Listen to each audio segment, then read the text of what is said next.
2, and then like that. That I wasn't expecting. I thought you were like going to be pumping and pumping and damn, I'm embarrassed. That's really cool. I'm dumbfounded, guys. I don't know what to say. Hey, I'm Sommelier André Hueston Mack, and today I'm going to be reviewing every different type of wine bottle opener. There's tons of tools and methods to remove the cork. Some of them simple, some of them very complex. And today we're going to see which ones are worth your money.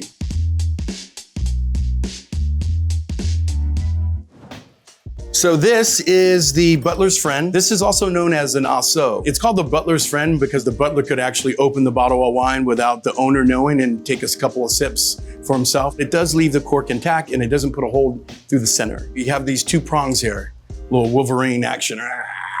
It doesn't have a traditional foil cutter, but if you use it for a while, you can use the point of this to kind of serrate and cut the top off. So you see this one side that's longer, this one's a little bit shorter. And if you look in here, you can kind of see like the rocker mechanism in there. Start with the longest side and you kind of just want to wedge it in between one side of the cork, and then you put the shorter side in, and then basically you have it in, and now you're just going to rock back and forth like this. It takes a little bit of effort, but once you get it down, it's pretty easy. So now it's flush with the cork, and now you just want to twist and turn, twist and turn, twist and turn, and voila.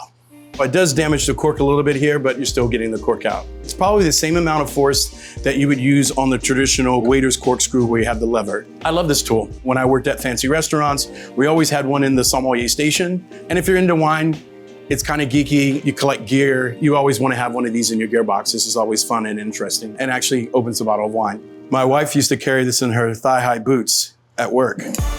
This is called a travel corkscrew. I can understand why. You just kind of pull right out. You see something that looks familiar. That's the helix that you find on a traditional corkscrew. And then you have this hole here, and then you put the plastic between here, and then it kind of works like this. I actually hate these things. A lot of times the helix isn't long enough. It's pretty flimsy, so it's gonna bend, and then these kind of crack sometimes. But because it doesn't have a knife on it, it is TSA approved, so you can move freely within the airport and through security. Hence now the name travel corkscrew makes a lot of sense. So now we have our bottle of wine. There's no foil cutter here. So generally you can just pull these things off. So we have helix, and we're just gonna go a little bit off center and twist. We have it in, and then now we just wanna pull. I'm gonna break this thing. I might have to put it between my legs. All right, so it's slowly coming out, slowly, slowly, slowly, and out. Now, that does take a little bit of elbow grease. It could be cumbersome for sure. You're doing this, you could hit yourself in the face, right? That doesn't feel too good. Sometimes there is a lot of spillage. I would say the spillage level on this is probably, an 8 out of 10. It just does take a little bit of force. Kind of not my favorite, but in a pinch, it'll work. So this looks very familiar. This is generally called a waiter's corkscrew. This is the most synonymous with when you're talking about a bottle of wine. What makes these a little special is because they have a hinge system here. So it just allows you to kind of choke up on it, if you will, to make it a little bit easier to open the initial pop. This is called the lever right here. Here, it's a foil cutter. Here is what you call the helix, or people call it the worm. And this is the handle. So we're gonna pull out the foil cutter. The way I would do it at a restaurant, you want to cut underneath the second lip. Traditionally, capsules were made of lead, so you didn't want any of the wine to come in contact with lead. So that's why you cut underneath the second lip. You make the first cut around the front, one around the back, and then one on the side, and the foil should just come off very easily. So we'll open it up.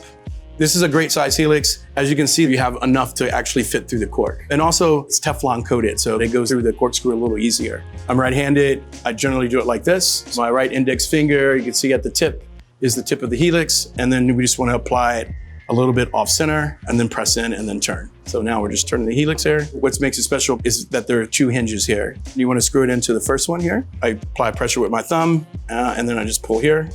So that's the first one. And then you kind of jack it like a car jack, move it up to the second one, and then pull up. And then you can just twist and pull out. So very easy, very simple. This is the tool of choice. Fun, interesting, easy to use, one of the best out there. This is very similar in style of waiter's corkscrew, but as humans, we need options. You have a car, gets you from point A to point B. It could be a Hyundai or it could be a Ferrari. And so this is a specialty wine key that was designed by moi and Craighill. And this is called the best wine key. If you're not trying to be the best, then what's the point? What most of you probably haven't seen is this thing here. And so it's a ratchet system. You want to have a ratchet system or a longer hinge here so you can open up older bottles. A lot of old Bordeaux bottles have longer corks. And so the older they are, they become fragile. All right, so now we'll go ahead and open up. And we have like a little catch lever. See, it just kind of swings here, but you just lock it in place here so it doesn't swing. We'll go ahead and remove our helix, go right in, a little off center. You go off center, then it actually makes it center. If you go in the middle, then it'll be offset just because of how the worm works. All right, so then we'll go ahead and go to the first lever here. So it just really kind of just works like a crank. And then voila, we're out. It just makes it much easier to open a bottle of wine, really using no force at all. And then when you get to those older bottles, it makes it pretty much a cinch. A lot of sommeliers, you treat your wine opener as your lightsaber. To be able to design your own, I think is a very special. I'm honored to be able to do it. It's what it's all about, making a difference. Oh yeah, one of the most coveted tools in the wine industry by professionals, a game changer ever since came on the scene in 2007. This is called a Durand. It's basically merging old with new. So this is the helix, which you know from a waiter's corkscrew. And what you're left with here is an Asso. Old and rare bottles of wine, generally, you're opening things from the 40s, the 50s, the 10s. A lot of those corks are crumbly, they're old, they've been stuck in that bottle for many years. When you go in, they can start to crumble, or they're wet and soggy, so they'll fall apart. One surefire way to eliminate 95% of that was this thing here called a Durand. We pull them apart, we have our two pieces. We're gonna start with our helix, off-centered, and we're in. So we're gonna screw down pretty flush. So we have it here. Now what we want to do is we want to use our Asso, so we know to use the longer side first, and we're just going to go opposite of the helix handles here. So we'll go in here, and so now we just want to rock back and forth. And now the Asso part is in contact with the helix part, and then now you have their little twist handles here, and so now you just kind of twist and turn and pull, and everything's intact and out. I would say this is probably more for your professional or your collector. It's expensive, but in comparison to opening up priceless bottles of wine for $60,000, $40,000, it's a drop in the bucket. In all my restaurants, we have these for the staff to use. I think it's great. We are moving on to what I like to call the Sky Mall section of wine openers. This is called a wing corkscrew. Fly, pelican fly, fly. This is the kind of one that you find at your grandma's house or Airbnb, if they even have one. A lot of times these are poorly made. The gears are always stripped, and I think that's kind of where it goes wrong. But in a pinch, these work. And you see here, this part that looks like the face, it's a bottle opener as well here. So we'll just go ahead and place this part over the bottle, and then we'll just start to twist. Fairly easy. The wings are rising. That looks about right.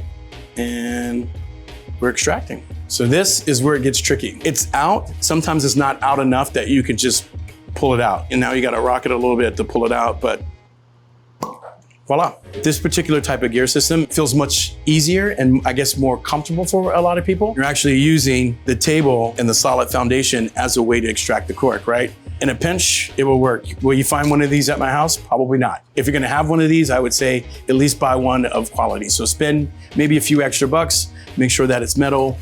You can't go wrong. It works. It works.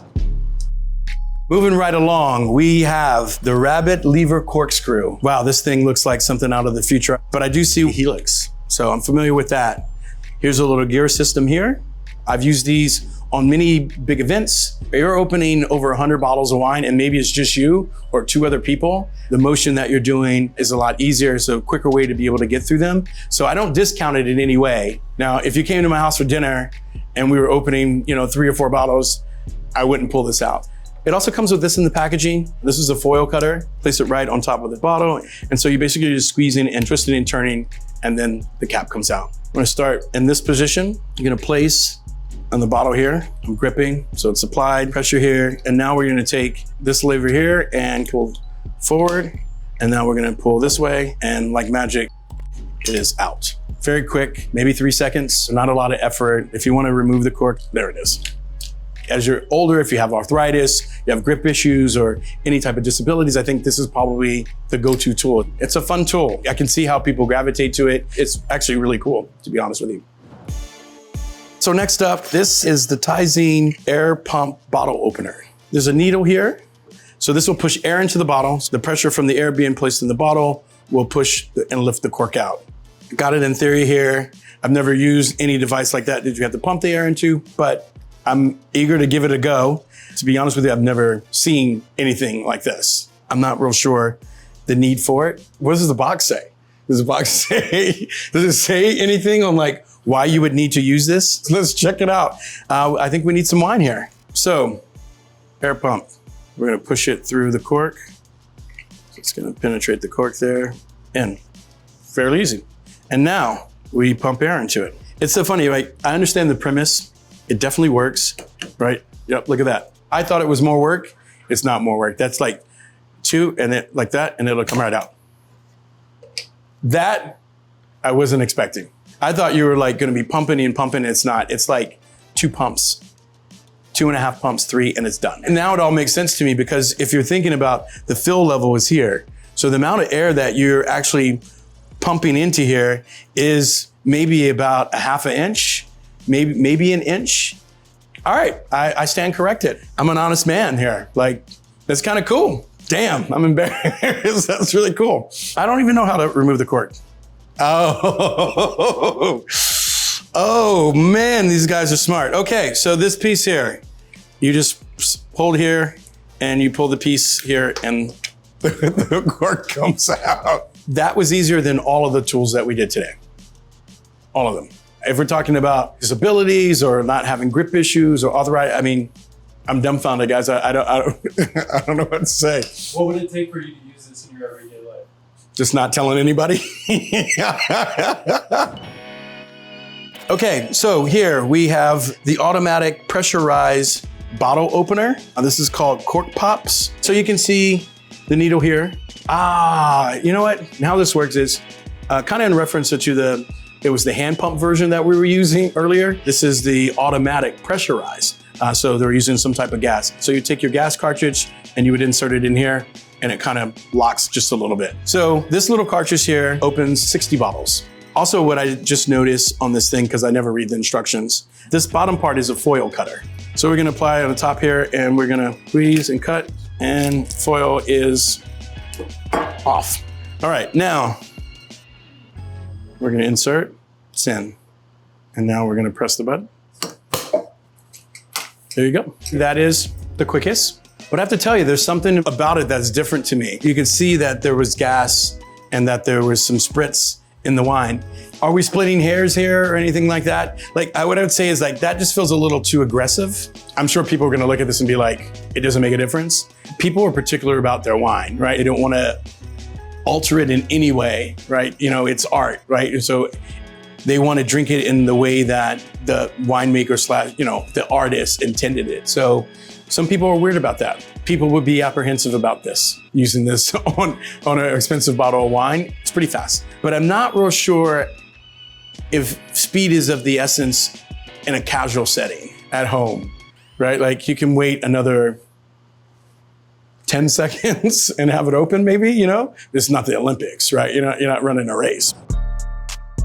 Today just keeps getting stranger and stranger. I've never seen this thing before. This is called the champagne lever. I guess it's a tool to open a bottle of champagne. It's bottled under pressure, and so the cork is live, some risk involved in opening it, and I think people get anxious behind that. Using these 2 puppies right here has always kind of worked, but I'm interested to dig a little deeper here and maybe be enlightened. So we have our sparkling wine here. You always want to be careful opening bottle of champagne. Make sure that you always keep your thumb on top of the cork, hold onto the bottle, 6 half turns, and then it'll open. And you want to kind of loosen the cage a little bit. And this is where it comes tricky because it'll always tell you at this point, you can't take your thumb off. But with this particular device, you have to remove the cage. And you just want to be careful, right? Like pointing this around in any direction, talking, lollygagging. This is like a loaded weapon. You're gonna place this between the glass and the cork on either side, like this is this little groove here, right? So now we've squeezed and now we have a grip on the cork. And now we would pull this lever here. I just never know. See, maybe I'm a boomer, maybe I'm stuck in my ways. That was pretty simple, felt safe. And there are some champagne and sparkling wine tops that are very hard to extract. That was kind of cool. Next up is called a champagne opener. Now, I've never seen one of these. I don't even know how it works. I had to watch a YouTube video on how to do it. it seems interesting that you're gonna use this to open a bottle of sparkling wine safely. You don't even have to unscrew the cage. We don't even have to remove the foil. So you can just look here on the side and you can see where it's braided and twisted, and you can see the loop here. You basically just hook this hook here inside of this loop and grab a hold, turn over like this, put it on the top like that, squeeze down, and pull up. I don't think I did that right. One, it popped. Looks kind of messy and weird, but it looked like it totally exploded through the top here, which could go ahead. I don't know what kind of look you're looking for, but it could be fun.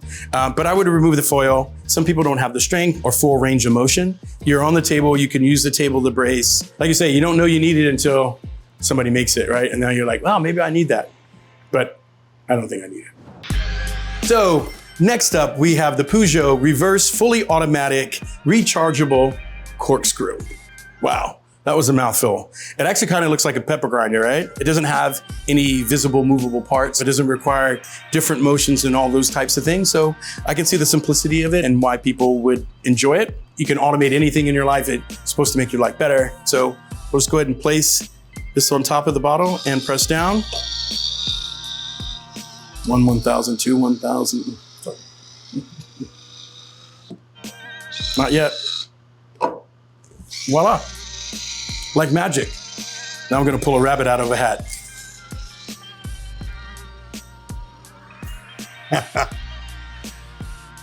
All right, that's cool.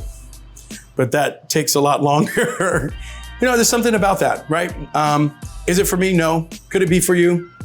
Of course, if that's what floats your boat. But it is simple, it is easy, extracts the cork and actually basically spits it right back out.